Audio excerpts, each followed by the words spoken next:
With Inazuma just around the corner, there are many questions awaiting to be answered. What's the motive behind Raiden Shogun's actions? What's the reason behind the Vision Hunt Decree?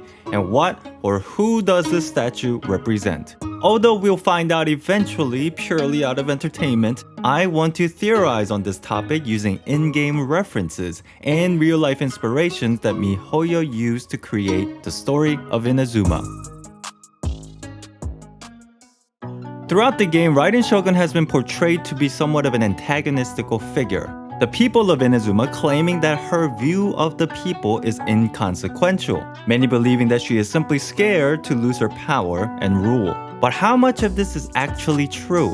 If we take a quick moment to think about the bigger picture, the current narrative of Inazuma has only been told by the perspective of humans. And as humans, the enforcement of the Vision Hunt Decree is perceived as a restriction set upon the symbol of hope and dreams. But I want to cautiously remind you that our belief about visions may be a perception that had slowly manifesting itself because of our association with the humans in Teyvat. If you take a moment to think about it, to someone like Daneslave, his views on visions are with a negative connotation, and the Archons never really gave us a clear answer on how they feel about visions. Not until Raiden Shogun.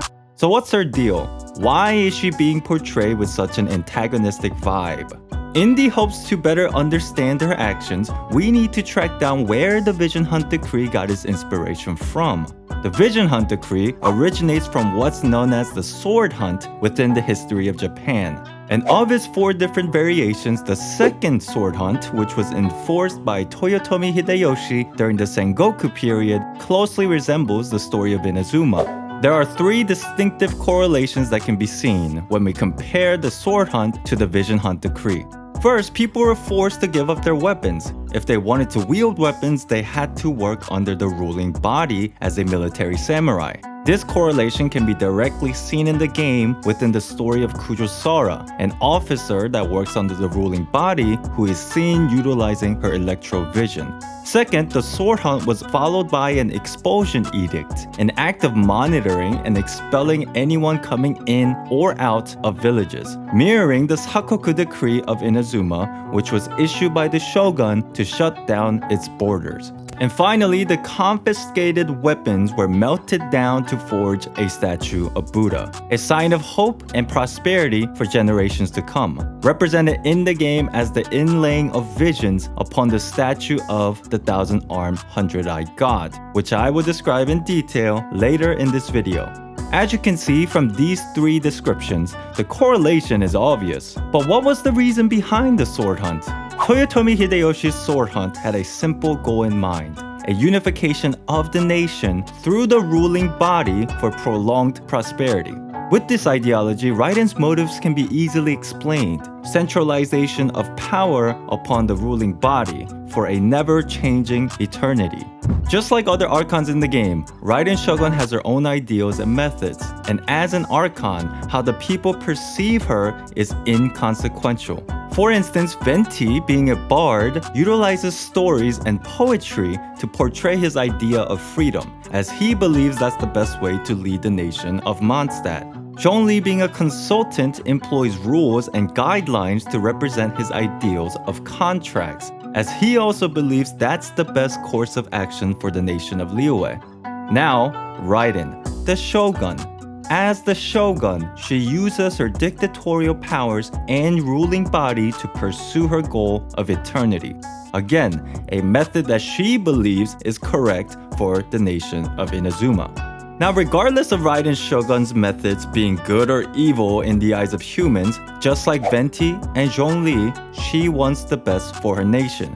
But how does visions get in the way of her nation and her value of eternity? To get to the bottom of why visions are a hindrance to Raiden Shogun, let's talk about the statue of the thousand-armed, hundred-eyed god. After all, this is the statue that the visions are getting mounted on. As I mentioned earlier, during the second Sword Hunt, weapons were confiscated to create a statue of Buddha, a sign of hope and prosperity. With that in mind, within the belief of Buddhism, there's an entity called the Bodhisattva Avalokiteshvara. For simplicity, let's call this by its Japanese name, Keinon. Keinon is a being that is capable of ascension, but instead of ascending, she decided to stay behind, postponing her own nirvana to free all sentient beings from samsara. A much simpler explanation, she stays behind in the mortal realm to help release humans from suffering. Samsara meaning suffering, which is believed to be caused by the process of death and rebirth. Within the story of Genshin Impact, one source of suffering stems from the cycle of repetition forced upon humans by the divinity, which I previously explained in this video. A never-ending cycle of death and rebirth, which is obviously being represented with the statue of Keinon. Now in the case of Raiden Shogun, she seems to be more fixated on a different source of suffering, a suffering that stems from visions. Throughout the game, humans are constantly seen lusting and complaining due to their lack of visions. Even if they had visions, some question its existence and ponder over its implications. Now, from recent events in the game and in the trailers, it is explained that one criteria for obtaining vision depends on one's excessive level of ambition, a criteria that Kazuha wonders if Raiden Shogun disagrees with. In reality, studies show that too much ambition often leads to poor mental health. A high level of ambition often contributing to frustration, depression, and suffering. Just like how Toyotomi Hideyoshi forcibly removed the problem that could hinder the unification and prosperity, Raiden Shogun's action of completely removing the source of suffering by inlaying the visions onto a statue which represents empathy starts to make sense, albeit done in a dictatorial way which she still believes is the best method. Interestingly, at the end of the Archon quest in Liyue, Zhongli has some interesting dialogues regarding visions and Raiden Shogun. First, he mentions humans bemoan their lack of power, as if to say humans continuously suffer to seek after visions as a source of reliance. He then continues, in the eyes of Raiden Shogun, visions should be under the sole dominion of divinity, suggesting that vision's innate suffering should be shouldered by the ruling body and the symbol of Keinon, which would release humans from suffering. Now at the very end of Zhongli's dialogue, he concludes with another peculiar statement. The fact that even I, the oldest of the seven, have now passed away will only strengthen Raiden's resolve to pursue eternity. Could Zhongli be hinting that his retirement had something to do with Raiden Shogun's actions? What exactly happened 1 year ago that caused the beginning of the Vision Hunt decree? Even after the cataclysm that occurred 500 years ago, which caused the death and replacement of the Electro Archon, Raiden never took action. The world of Teyvat continued with each Archon overlooking their own region. But Raiden's demeanor seemingly changed 1 year ago with the start of the Vision Hunt decree. As for the reasons why is yet unclear. But if I were to theorize, I believe that her change in perception could be related to Zhongli. When we spoke with Madam Ping to borrow the cleansing bell, she mentioned, I guess that perhaps an old friend of mine has finally decided to take matters into their own hands. Possibly hinting that Zhongli's plan to change Liyue was already known to certain individuals. If Madam Ping knew, was there anyone else? Someone who knows Zhongli's identity? Raiden Shogun and Yae Miko. It was officially confirmed during the version 1.5 Chinese livestream that Raiden, Zhongli, and Yae were old friends. It wouldn't be surprising if Raiden and Yae both knew about Zhongli's plan to a certain degree. But how did Raiden know exactly when this event was gonna take place? Interestingly, the Raiden Dissension in Liyue is a yearly event, obviously the most recent one being the last. That would mean that after the Rite of Dissension in the previous year, Zhongli started to formulate a plan to fake his death with the help of the Tsaritsa. Around the same time, the Vision Hunt decree began.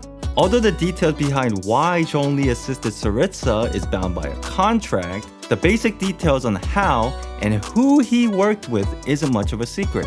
After all, he did tell the Traveler in the aftermath. That means it's entirely possible that Raiden Shogun knew of the changes that were approaching in the world of Teyvat at least a year before the death of Morox. It's also possible that Raiden knew of Tsaritsa's involvement to change this world's rule. Now I want to remind you, we cannot ignore the fact that Raiden Shogun is one of the Archons.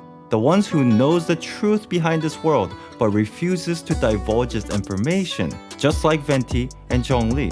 But unlike Venti, whose ideal is based around people being freed from shackles, and Zhongli, whose ideals begins and ends with the concept of contracts, Raiden is in a complete different situation because her ideals of an unchanging eternity for her nation.